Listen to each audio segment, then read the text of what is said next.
कि जब देश का लोकतंत्र दम तोड़ रहा था तो ऐसे योद्धा भी थे, ऐसे सांसद भी थे जो जेल से नहीं डर रहे थे, जो ईडी से नहीं डर रहे थे। वो समाज को जगाने के लिए, वो लोकतंत्र को बचाने के लिए संघर्ष कर रहे थे। हाय सर, क्या कर रहे हैं आप? मैं पूजा पाठ करने जा रहा हूँ। वही यार, रात के 10 बजने वाले हैं। वही मैंने तो उसे कहा कि अब आप प्रस्थान करिए, मैं भी प्रस्थान करूँ, मुझे कल निकलना है। कहाँ जा रहे हैं आप? आए अपनी खैर, तुमने आज पहली बार तारीफ होने का मन कर रहा। तुम बहुत सारा काम करके आई हो, अभी भी लौटी हो, डबिंग करके आई हो हरियाणवी पिक्चर की डबिंग में। अरे गजब, तुम कितनी गजब हो पिया, तुम बहुत सारे काम उस पे भी व्लॉग करेंगे किसी दिन की कैसे डबिंग होती है। तुमने तो कई आधी अच्छी अच्छी डबिंग भी की है ना। कल जा रहा हूँ मैं टाटा बाबे, दिल्ली जा रहा हूँ। क्यों? अरे यार, मुझे बहुत अच्छा लगा। संजय राउत मुझे बड़े मेरे फेवरेट नेता हैं। मुझे लगता है ना, इंसान के अंदर हिम्मत होनी चाहिए। तो पसंद इसलिए भी हम उनके घर गया था। वो भाभी जी जो है, उनकी पत्नी, वो 4PM को बहुत देखती हैं। और मैं उस आदमी की बहादुरी का बिल्कुल दीवाना हूँ कि आज इतने गंभीर बीमार हैं, सरकार ने जेल भेजा, लेकिन ये योद्धा होता है ना, वैसे लड़े।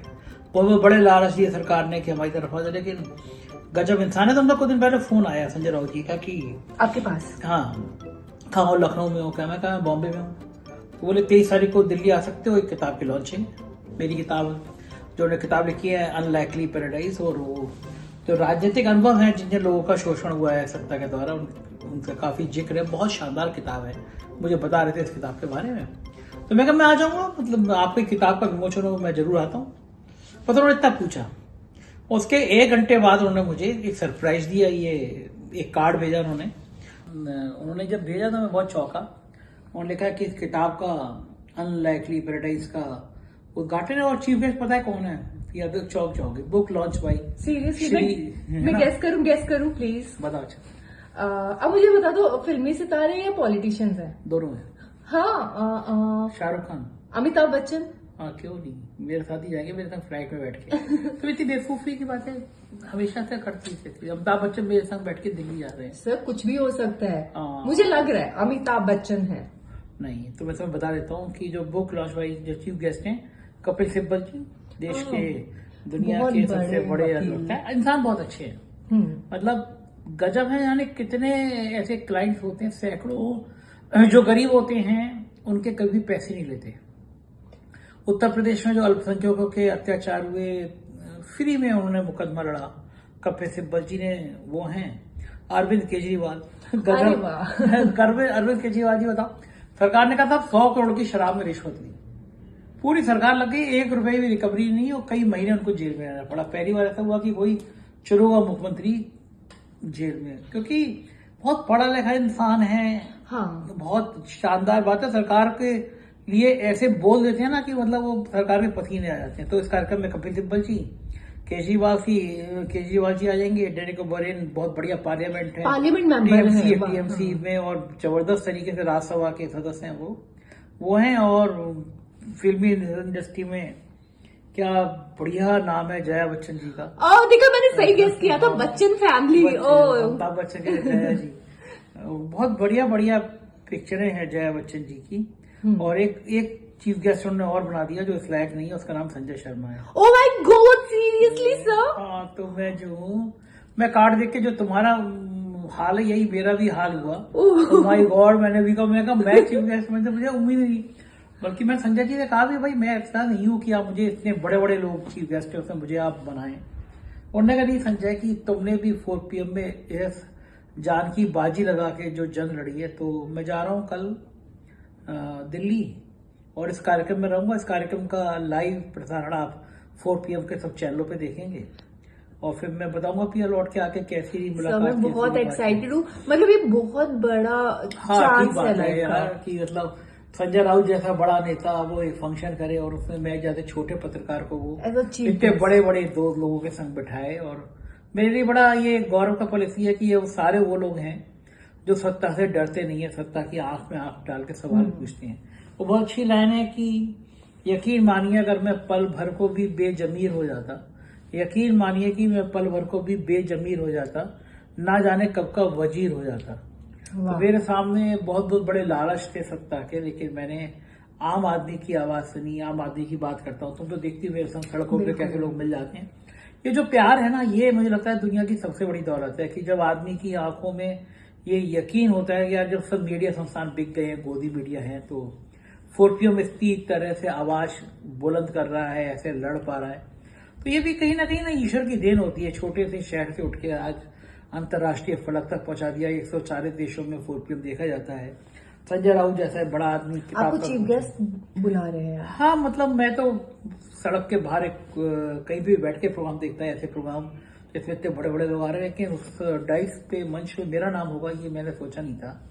मुझे लगता है कि ये जो तपस्या की 4PM की, उसका नतीजा है कि आज लोग ऐसा प्यार कर रहे हैं, पसंद कर रहे हैं। सर, मैंने कहावत सुनी थी, करता करत अभ्यास के फल की चिंता ना कर, और मुझे लगता है ये आपके ऊपर ना बिल्कुल सूट करती है। आपने सिर्फ मेहनत की, आपने सोचा था कि आपको कभी ऐसा फल मिलेगा? करत करत अभ्यास के जड़ मत हो सुजान। कभी सोचा नहीं था कि इतनी छोटी सी शुरुआत थी। और अभी भी देखो, मैं हमेशा ये कहता हूँ लोगों से कि मेहनत का कोई शॉर्टकट नहीं होता। 3.5-4 साल हो गए होंगे कि सुबह 6 बजे का जो शो करता हूँ, तुमने देखा है, कोई भी दिन मिस नहीं हो सकता वो शो। मतलब 3.5 साल से कंटिन्यू आप एक काम कर रहे हो। मैं कई बार कहता हूँ कि लोग सब सुन के याद हो गया सबको, मुझे 102 बुखार था एक दिन, तो मैंने 2-3 कॉमेडी फिल्म एक साथ खा ली। 3 आपने बताया था। क्योंकि मुझे शो करना है। तो आपको जब तक ये जुनून नहीं हो ना अपने काम के प्रति कि आपको वो काम करना है, दीवानों की तरह करना है, तो ये जुनून जो होता है यही सफलता का पहली सीढ़ी होती है। और फिर जब आपको लोगों को लगने लगता है कि आदमी बड़ी दीवानगी से काम करता है, तो लोग जुड़ते रहते हैं, कारवां बनता रहता है। हम तो चले थे राह में सफर में अकेले, ऐसी कुछ लाइन, कारवां जुड़ता गया, लोग जुड़ते गए, कारवां बनता गया। नीरज जी की लाइन है, लोग जुड़ते रहे, कारवां बनता गया। तो ऐसी कारवां सोचो ना कि पहली बार जब 100 सब्सक्राइबर हुए थे, इतने खुश हुए थे, आज 85 लाख से ज्यादा हो गए। हम लोगों का ब्लॉग वाला यही वाला चैनल जस्ट संजय, देखो कि 2-2.5 हजार सब्सक्राइबर देखते हमने 200 से शुरू किया था। हाँ, कोई एक हफ्ते पहले। अब एक हफ्ते में 2-2.5 हजार सब्सक्राइबर हो गए और लोगों को बड़ा मजा आ रहा है। तुम्हारी बेवकूफी की बात है कि पिया, मैं इतनी बेवकूफ हूं नहीं जितना सर ने बना दिया है। थोड़ी सी तारीफ कर दो सर। वाह पिया, आज का तुमने काम अच्छा किया, डबिंग करके आई। और ये पिया है आज जो ये पर्दे के पीछे थे, किसी में इससे बात करूंगा, बड़ी मेहनती लड़की है। अब हम अपनी कहानी सुनाएंगे कि हम कई पिक्चरों में इसकी आवाज आप सुन के हैरान हो जाएंगे। इसने किसी बड़े आर्टिस्ट की आप देख रहे होंगे चेहरा, लेकिन वो आवाज पिया की है। हाँ। तो बहुत मेहनत करती है लड़की है पिया भी। मेरे संग ब्लॉग बनाती है, दिन में डबिंग करती है, बहुत अच्छी स्क्रिप्ट राइटर है। मतलब वो लड़की है पिया, आप सोचोगे, आप सोच नहीं सकते। आप किसी भी विषय पे इसको बताओ और ये स्क्रिप्ट लिख के तैयार इतनी जल्दी कर देती है स्क्रिप्ट इसकी तैयार करने के लिए। तो बहुत इमोशनल है। और कल मैं इसके परसों पापा से बात कर रहा था। पापा बहुत अच्छे हैं, हरियाणा में रहते हैं और बहुत एक एक्टिविस्ट की तरह हैं। तो बड़े भावुक से हो गए। किसी भी बाप को, पिता को अच्छा लगता है कि उनकी बेटी ऐसा नाम कमाए। तो पिया मुंबई में आके इतना नाम इसने अपना कमाया, इतने बढ़िया मुकाम पे लाया। बड़ी मेहनती जुझारू किस्म की लड़की है। Thank you sir. मैं इसकी तारीफ करता नहीं हूँ, आंखों में आंसू तो नहीं कर रहा, मैं बुराई शुरू करता हूँ तुम्हारी। बट सर पता है, खुशी होती है आप जिसके साथ काम कर रहे हो और वो इतने अच्छा काम कर रहे हैं। तो मुझे ऐसे लग रहा है कि आपके साथ रह के मैं जिन जिन लोगों से मिल रही हूँ, मुझे ऐसा लग रहा है कि मतलब क्या लाइफ है आपकी, क्या छाप है लोगों पे। इतने बड़े बड़े लोग आपके साथ ऐसे बैठते हैं, बात करते हैं, तो और आप फिर भी इतने सिंपल लाइफ। सब क्षण भंगुर होता है पिया। एक लाइन में हमेशा कहता हूँ, मेरी फेवरेट लाइन है, एक नस टस से मस और बस। तो जिंदगी का ये फलसफा याद रखो, ये दौलत, ये ताकत, ये घमंड सब मिट्टी का खेल है। आपके दिमाग की एक नस जरा सी 1 मिनट के लिए काम करना बंद किया और आप खत्म।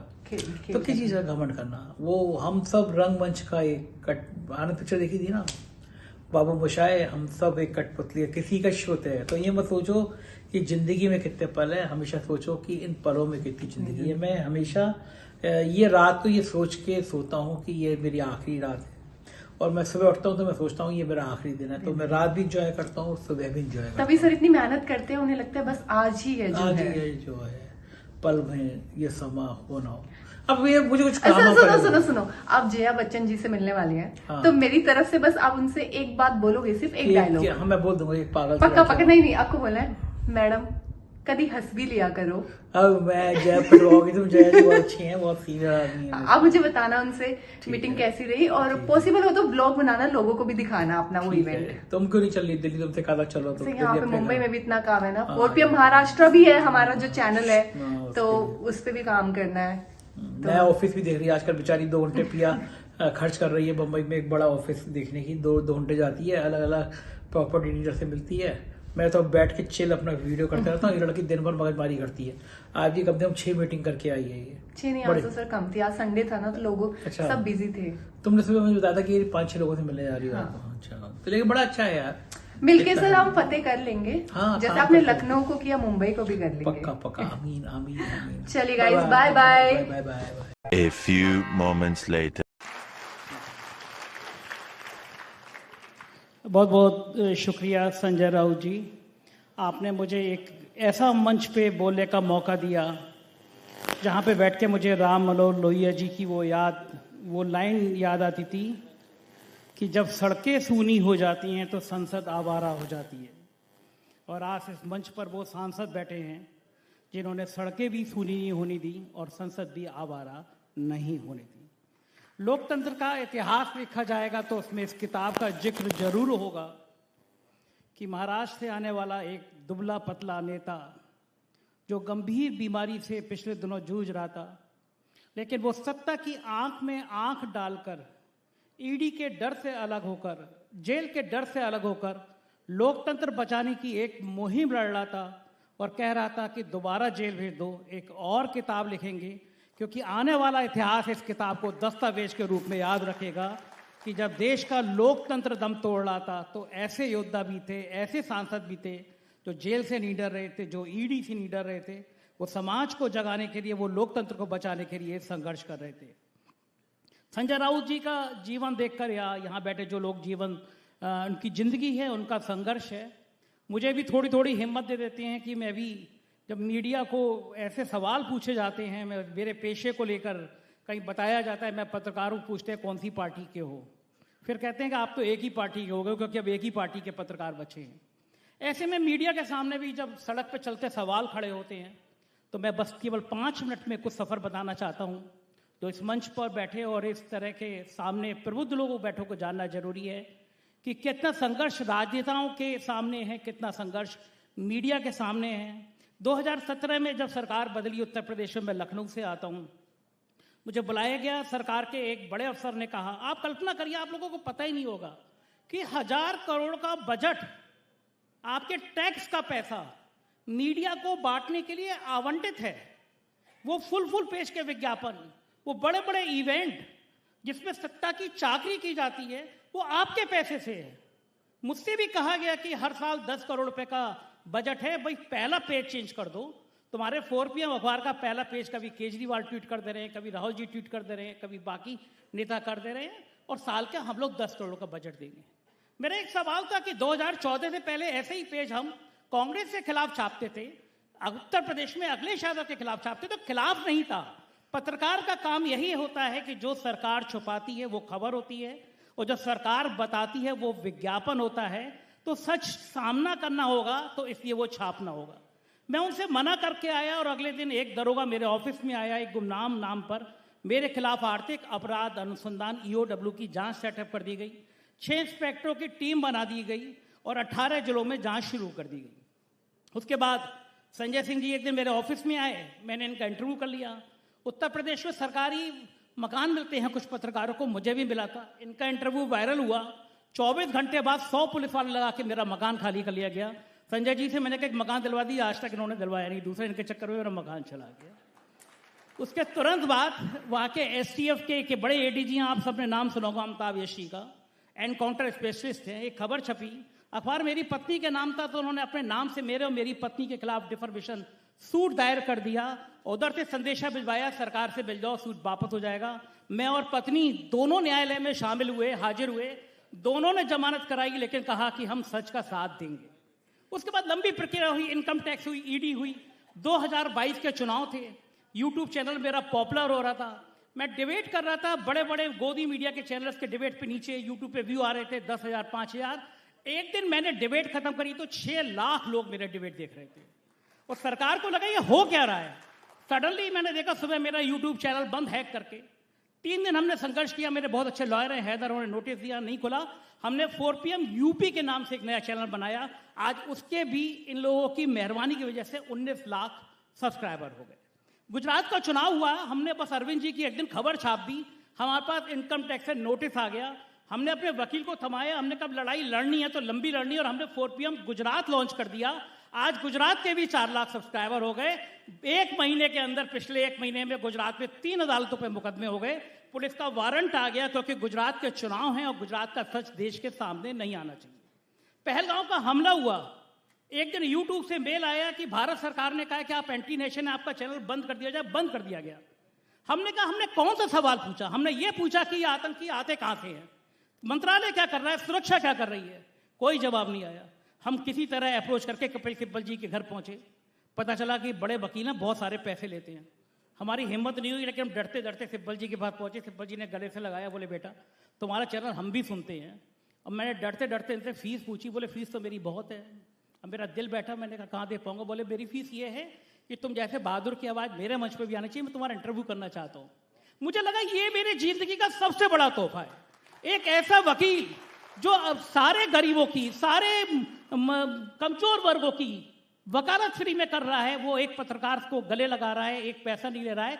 सुप्रीम कोर्ट में कपिल सिब्बल जी ने रिट करी, हमारे एडवोकेट हैदरतल्ला जी ने उसको किया, और सुप्रीम कोर्ट में पहले दिन नोटिस जारी कर दिया। पूछा सरकार से कि आप कैसे बिना पूछे चैनल बंद कर रहे हो? उसी समय सुप्रीम कोर्ट ने 7 दिन का नोटिस जारी किया।